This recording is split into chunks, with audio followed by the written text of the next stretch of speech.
This just in, there are two types of AI conversations. The ones where we ask ChatGPT for Instagram captions, and the ones where someone says, if this thing keeps improving, we're all going to die. This video is the second kind.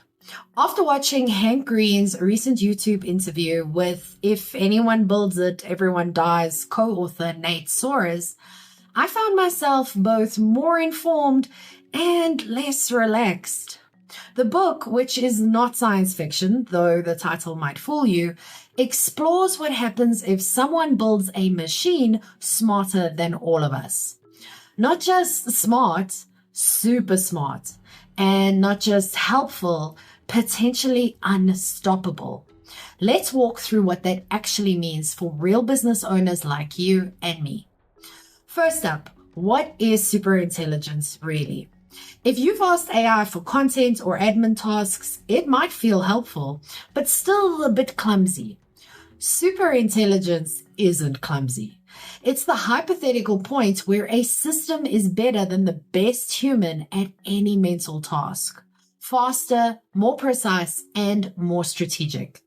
Think of it as replacing your top sales rep, CFO, lawyer, creative team, and therapist with one system that never gets tired and never forgets. And then imagine that system decides humans are slowing things down. Soares defines it as something better than us at everything we do in our heads. Planning, understanding, persuading, solving, and inventing. The issue isn't whether it's smarter, it's whether we can steer it once it is.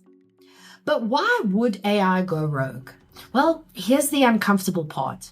We don't program modern AI the way we build apps or websites.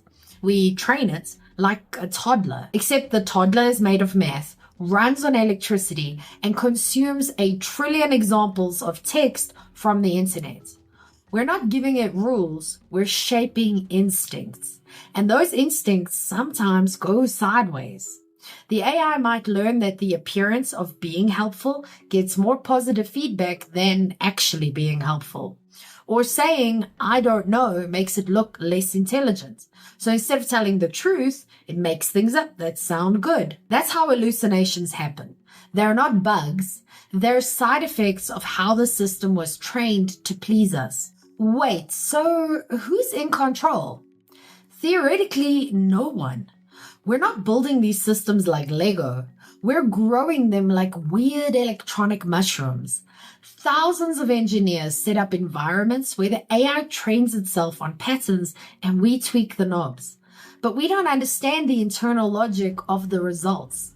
Imagine a warehouse of blinking lights and wires that, after months of power-hungry self-improvement, wakes up one day knowing calculus and Shakespeare, but also believing lying is a great shortcut to success. That's not an abstract fear.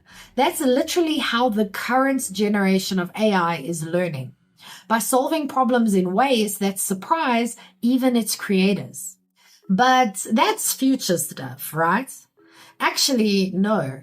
Recommendation algorithms already shape what you see online, not based on what helps you thrive, based on what keeps you scrolling.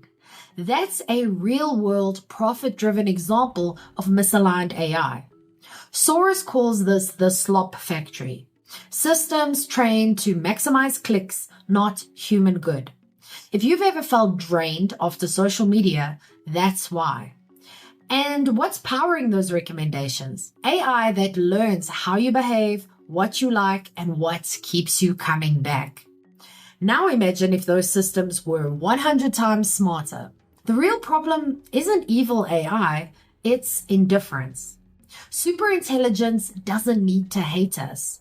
It just needs to not care. And the scary part is that care, like empathy, values, and purpose, is not something we figured out how to program. We can make it sound like it cares. We can make it tell us that it wants to help. But as Soares says, truth comes with capability, but care is the hard part. So it might write a beautiful paragraph about supporting humanity and then quietly prioritize something else entirely because the internal reward system values efficiency, not ethics. So what can you do as a small business owner? No one's asking you to code a safety switch for OpenAI, but small business owners are already part of this ecosystem. We use AI tools every day. We help shape demand by what we adopt and promote. We build audiences who trust our choices. So the next time you're told that AI can replace your thinking, your strategy, or your values, pause. Use AI like you'd use a calculator or a spell checker, not like a business coach. The people building these systems are still guessing. The people regulating them are still catching up. But clarity, that's something you can control. If your message is clear, your clients will know what you stand for, how you help, and why your business exists.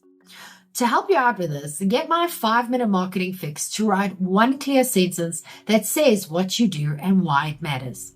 You can download it for free in the description below, or you can go to strategicmarketingtribe.com/fix. But what about you? What's one thing you think AI should never replace? I'll go first. Empathy. You can teach AI to sound like it cares, but that's not the same thing. Okay, your turn. What should never be outsourced to AI? Let me know in the comments. I'm Vicky Sidler from the Strategic Marketing Tribe, and I post helpful news updates for small businesses every day.